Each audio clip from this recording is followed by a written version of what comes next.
Bonjour à toutes et à tous, bienvenue dans cette nouvelle vidéo du Salon des Arcanes pour découvrir ou redécouvrir plutôt l'héritage Lenormand de Gabrielle Myrdine.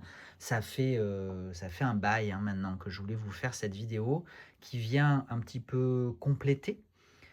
Oui, elle vient complètement compléter l'épisode de podcast enregistré avec Gabriane et diffusé sur le Salon des Arcanes podcast.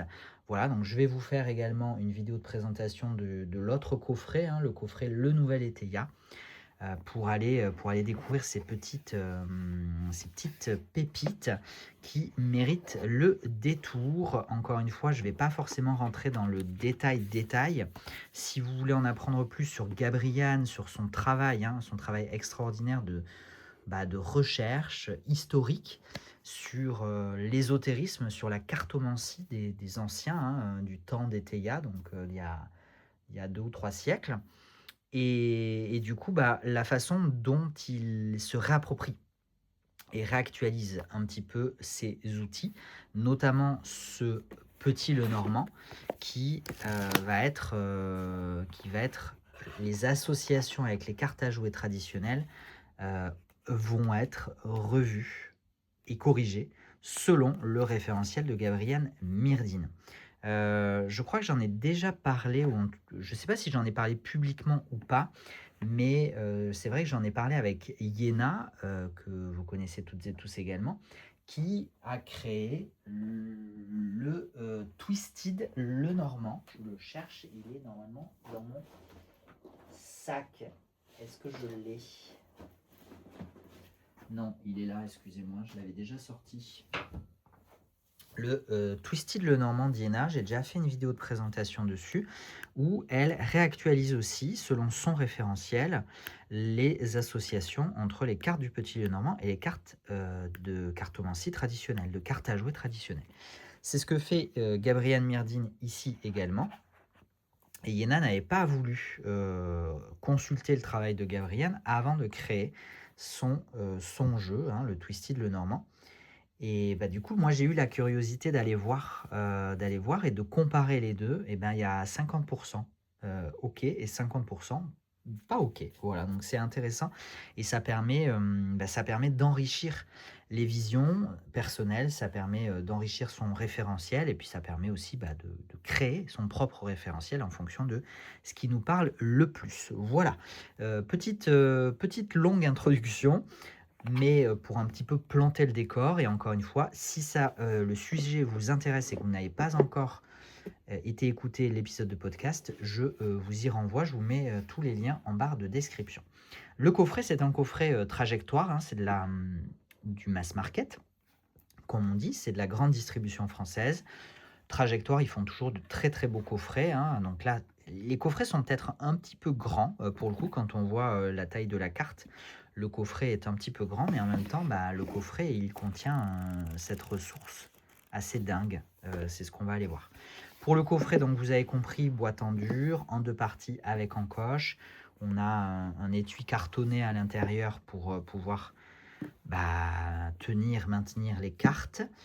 Le jeu contient également un tapis pour pouvoir pratiquer le tirage du grand tableau. Je ne vais pas vous le déplier parce que vous voyez à quel point il est grand, il porte bien son nom.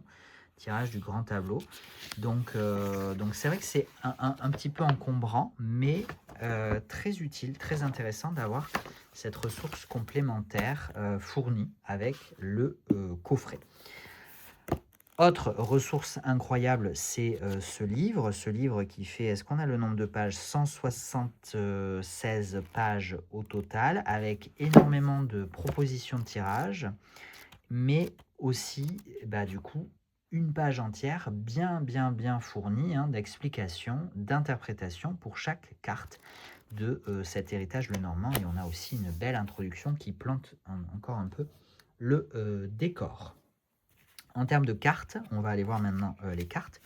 On est sur un grammage assez sympa, plutôt qualitatif.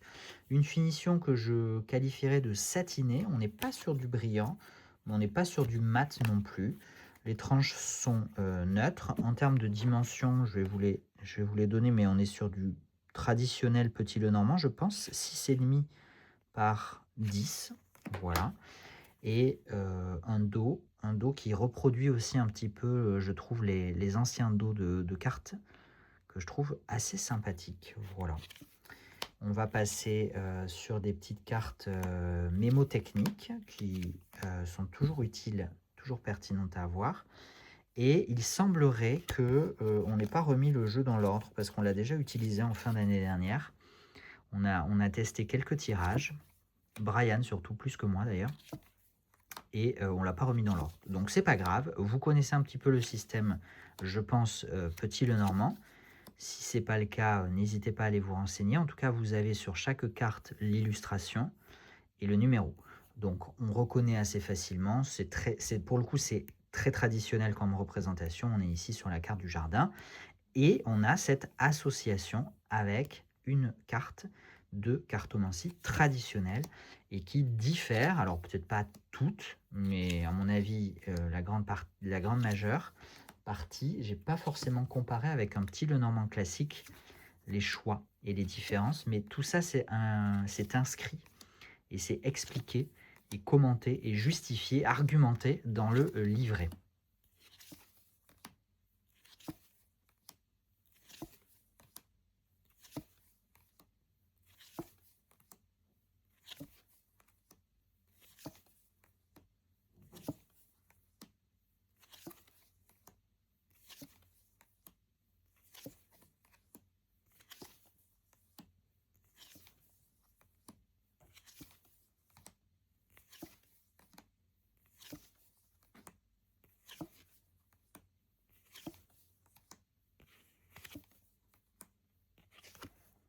Voilà pour l'héritage Lenormand. Je ne sais pas si c'était très clair comme explication, comme vidéo, mais j'espère que ça vous aura donné au moins le goût à la bouche, l'eau à la bouche, pas le goût à la bouche, l'eau à la bouche, pour aller découvrir cette ressource et le travail de Gabriane qui, je vous dis, est assez exceptionnel. Voilà, on aime beaucoup et j'avais passé un super moment avec Gabriane à enregistrer cet épisode de podcast. Donc encore une fois, vraiment, si vous ne l'avez pas découvert, n'hésitez pas à aller. Oui, c'est un peu long, hein, c'est 2 heures, c'est une interview. Hein. Généralement, je fais toujours des interviews un peu longues, mais ça vaut le coup. Vraiment, c'est un conseil. Merci beaucoup, prenez soin de vous et à très vite pour découvrir le nouvel Eteia, notamment. À bientôt, ciao ciao.